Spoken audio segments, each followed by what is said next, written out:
Welcome to the Brad and Taylor Show. Today we have Sue Prins. You're listening to the Brad and Taylor Show, a podcast that inspires entrepreneurs to pursue their passions. We're sitting down with some of the best to learn how they got started and some lessons they learned along the way. Hey Sue, how's it going? Hi, how are you? I'm doing great. How are you guys doing? We're doing good. Awesome. Good. So let's get started. So what exactly do you do? So I'm a real estate agent, and I'm also an associate broker for 5-Star Real Estate with the Sue Prins Group. Nice. So when you were younger, is this what you planned when you grew up, or what was your plan? Oh my gosh, no. I was not planning on being a realtor. Well, it was who I was going to be. I was going to be Barbara Streisand. You know who Barbara Streisand is? Okay, because that is dating me. Or if I couldn't be her, I was going to be Amy Grant. Nice. Okay. You're like, I got it down. I played the guitar and I enjoyed singing. So I was going to travel around the world with my guitar and sing and, do that. But I didn't go in that direction. I became a cosmetologist instead, believe it or not. I did that for about 20 years. Wow. Okay. What kind of transitioned you over into real estate? Well, so while I was a cosmetologist, I did get married, and the Lord blessed us with 2 kids.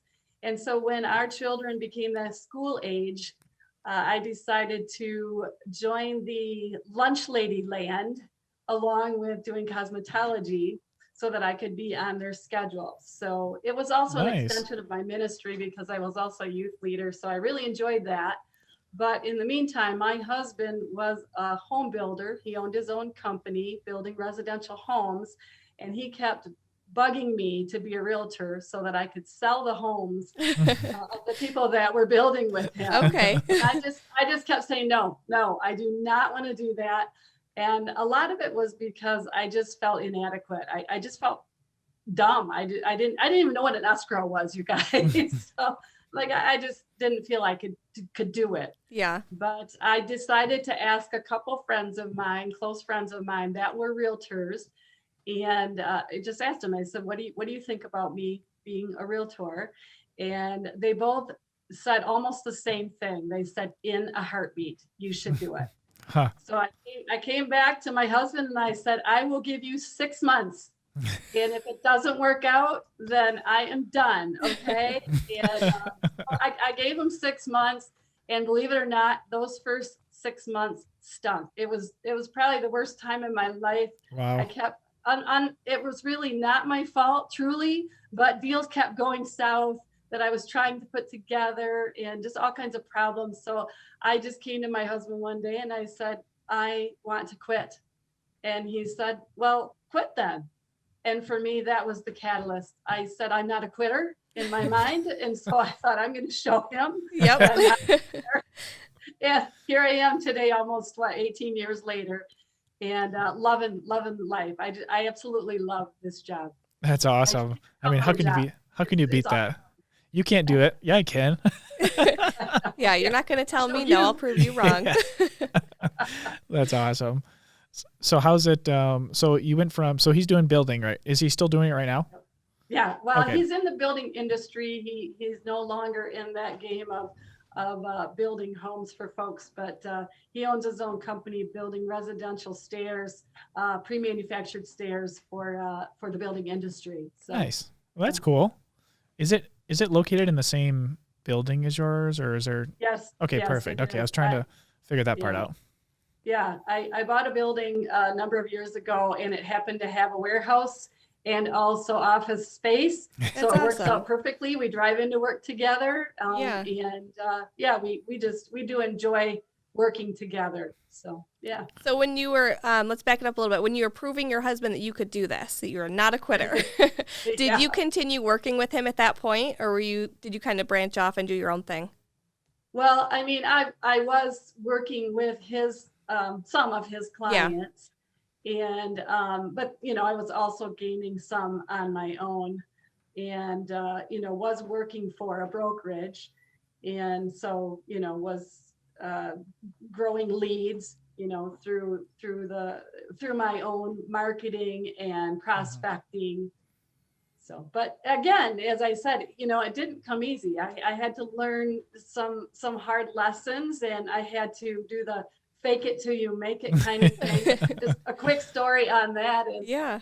um, uh, when I got my first listing, Mm-hmm. I decided I was going to put signs all over the neighborhood, yard signs as directional signs. Yeah. And so what happened was people started to talk about Sue Prins has listings all over this neighborhood. I had one listing, you guys, but it looked like I kind of owned the market there in listing houses. So that kind of, I had to learn some of these things through coaching and, just naturally growing in the business. That's awesome. So how did that next 6 months go after you're like, oh, I'm going to figure this out? How did that, how did that next 6 months go? And then when did you finally go, I got this figured out now? Well, a smart thing that I did was I hired a coach, a very good coach. In fact, he was out of the state, and he was an professional football player. Mm-hmm. And amazing guy, but he really taught me a lot about how to grow my business, how to prospect, and yet still be me. And I love that. In fact, I encourage people to, that are considering getting in the business, or that are in the business, that are new to the business, is to get a good coach, someone that you feel like you can align with and still be you, and someone who maybe even aligns with your values. For me, that was huge. And so, this person helped me with how to, prospect, but also do those things like the fake it till you make it. Because, the truth is, when you're going to meet with a buyer or a potential seller, you're concerned about that question, that when you're new, you're concerned about that question. Well, gosh, they're going to probably ask me, how long have you been in the business, or how much experience do you have? And for me, that was almost paralyzing in the beginning. And I needed to know how to get around that, because I still, even though I had all this knowledge, felt inadequate, because you just, maybe you didn't do any deals or had very few deals. Yeah. But anyways, that, for me, getting a good coach and helping me through that was key. Yeah. Take us to that first transaction. I know the first 6 months were a little rough, but how did that first one go? Oh, it was miserable. It really was. And my coach, well, actually, I hired a coach and a mentor. They each were a little different. The coach helped me with the prospecting and the kind of the fake it till you make it kind of thing. The mentor was actually someone who did real estate every day. And he would walk alongside me in the beginning with some of those transactions, in the beginning. So the thing that I did with that very first transaction is I forgot to put in the body of the purchase agreement that closing costs needed to be paid by the sellers, $3,000. So because I forgot to put that in there, guess who paid that? So that wasn't a very good experience, but it was a learning experience. Yeah, it was. That I never did again. Yep. Yep. You're like, no one's doing that again. Yeah. No one on my team is ever doing that again. Yeah. So you will make mistakes along the way. Definitely. You will make mistakes along the way, and you'll have, all kinds of problems and troubles in this business, but it's learning how to overcome them and to move on from them and not dwell in them. Yep, yes. For sure. That's awesome. So when you said you had a coach and a mentor, did you get any advice from either of them that has just stuck with you throughout the years? I did. Actually, I would say the best advice that I was given was not necessarily from my coach or my mentor, although they would also agree and live by this. It's a 4-letter word, and the word is next, N-E-X-T, next. And I say that often, still today. What that means is, again, as I said, you're going to have troubles in this business, whether you've been in it a day or, years. you're going to have troubles. You're going to have, circumstances. You're going to have people that you can't please, buyers or sellers. You're going to have transactions that fall apart in the 11th hour. I've had one fall apart, one or two of them at the closing table. Huh. And those are overwhelming things, Yeah. and I'm one who invests emotionally in my buyers or sellers. I get attached to them and I love on them. And when things fall apart, you can really, get down and disappointed. But next for me means don't dwell in this. It's time to, move on, help that person move on, become part of the solution, not part of the problem, and dwell in it. So I love that advice. It's not always easy for me because sometimes I do want to dwell in it and feel bad in it. Well, not necessarily that I want to, but I just do emotionally. I can get stuck there and it can be paralyzing. So it's important for me to remember next. Yep. We call that here a 5-minute funeral. There you go. 5 minutes to sit with it and then you move on. Yep, exactly. Super important. Yep. That's awesome. Nice. So what is the worst property you've ever been to? I call that the drunk naked guy property. Oh no, this sounds interesting. Now we got to know. Yeah, you got to know. And the funny thing is I found out somebody else, I was having coffee with another realtor and I started to tell her my story and she said, oh, was that the drunk naked guy? Oh, she knew about it too? Yeah, she ran into it too. So I was going to show this property to some buyers of mine and they decided they didn't like it from the outside. They were not going in and we were in two separate cars. They moved on. I decided, the responsible agent that I am, that I should go inside and at least leave a card on the table to let the sellers know, who probably prepared their home, that I have been here. So as I walked into the home, it was pitch dark. And I started to walk over to the table to set my card neatly on the table. And I heard this groaning from over in the other corner of the room. And I started to turn around and realize that there was a man there who was drunk, for sure drunk. I couldn't tell that he was naked, but as I started to chase towards the door to exit quickly, because he was saying, wait, and coming towards me. I'm out of here. I started to run towards the door and realized, yes, he was drunk and naked. So I did, though, the responsible thing and locked the door and put the key back in the lockbox as I'm running out the door. And thankfully, I was safe. But yeah, that was the worst property I ever went to, although I really didn't see the property. Yeah. But it didn't only happen to you. You said it happened to someone else too?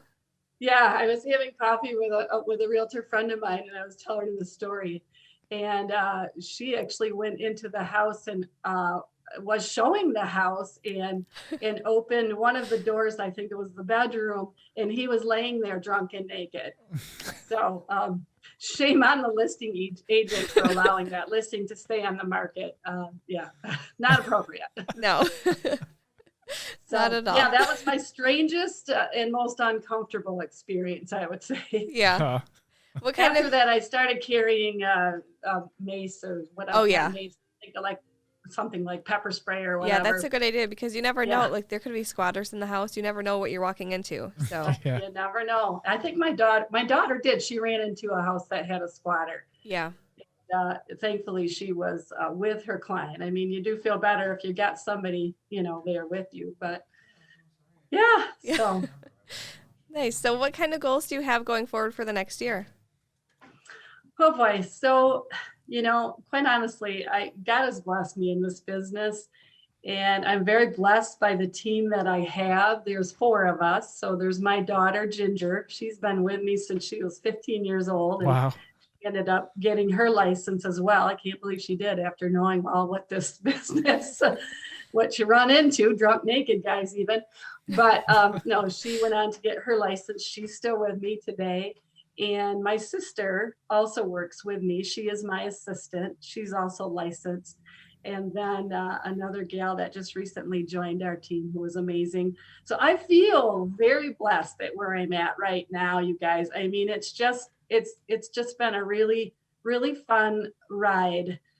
Since I got through that, initial startup and had all those challenges, and as these challenges still come, I can still tell you, overall, I just absolutely love my job. And again, I love where I'm at today. I don't aspire, at least now, never say never, but I don't aspire to have a huge team because I enjoy the business of real estate probably more than I would enjoy just being a leader of a team. So, and I feel like if you're going to grow a team, then you have that responsibility. Mm-hmm. I think for me, a goal would be maybe not in a year, but to obtain my commercial license or a commercial license. Okay. I enjoy that aspect of real estate as well. And I don't have a commercial real estate license. So that kind of sounds good to me. Yeah. I love awesome. that you started with your husband. So you were already family. You started with family and it's still family. I love that you carried that through. Yeah, it is. And it's fun. We have fun together. Sure, because we're family, we have our moments where we're talking too loud in the office. That's usually a big one. We have an open office, so we're all looking at each other like, will you please, get off the phone or be quiet, or, or we're having to dash into the conference room because someone's talking too loud. But what's fun is we're also probably painfully honest with each other sometimes, but we grow through that.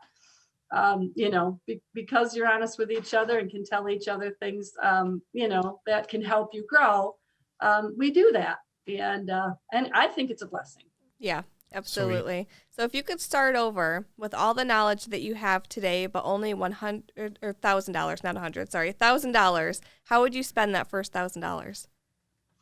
What would you do differently? Well, again, I think a good coach is key. Yeah. And, you can do so my mentor, remember I told you I had a coach and a mentor, a coacher. So the mentor, if you can find a good real estate agent who could be your mentor and then pay them out of commission, then it's not like you're out all this upfront cash. Now with my coach, I was out upfront cash, but oh man, every penny of it was worth it.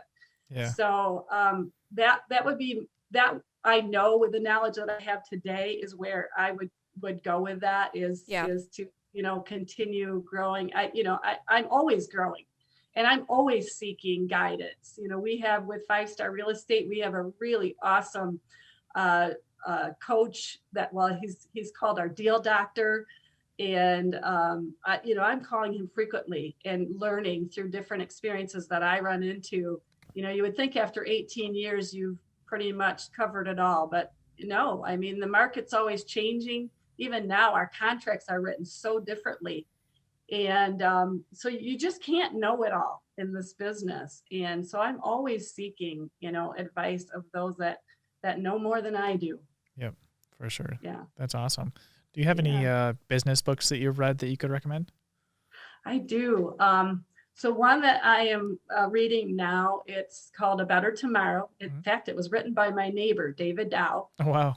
And it's about servant leadership. So it's leading with the mindset of serving first. And I love that.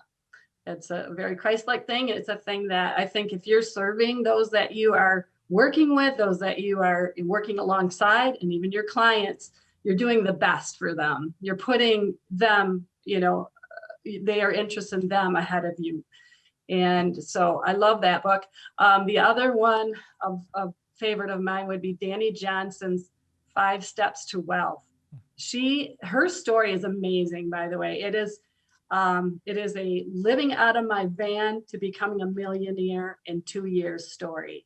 Oh, wow. And the story is about persistence and fake it till you make it. So it's an excellent read, and it's a fun read. She just tells it like it is too. So anyways, those were helpful to me. Sweet. That's awesome. Hey, thanks for coming on and sharing your story with us today. Yeah, you're welcome. I really enjoyed being a part of the show, and your show is great. Hey, thanks. Thank you. Yeah. Are these working? There we go. Oh, there we go. I think they're working. Should we tell them? Mine keeps falling. It doesn't like my voice. What do we got to tell them? Subscribe. Subscribe. What do we got to point at? Hey, I think there's a subscription button. Like It might be there. might be right there too. Somewhere. Somewhere. Find it. It's red. Yeah. And it's Red. blue. It's green. I don't really know. It's a color. This mic isn't even attached. Did you plug these in? Well, I guess. I wonder if they can hear us. Yeah. I wonder if they hear us. Well, we should probably tell them if they can hear us. We should probably tell them to also give us a 5-star review if they're listening on Apple. That'd be cool. 5 stars, review. guys. Share it with everybody they can think of. We won't take But- 4 stars. I mean, Taylor, I don't even think these are on. I mean, No, I don't think this is working. This is not working.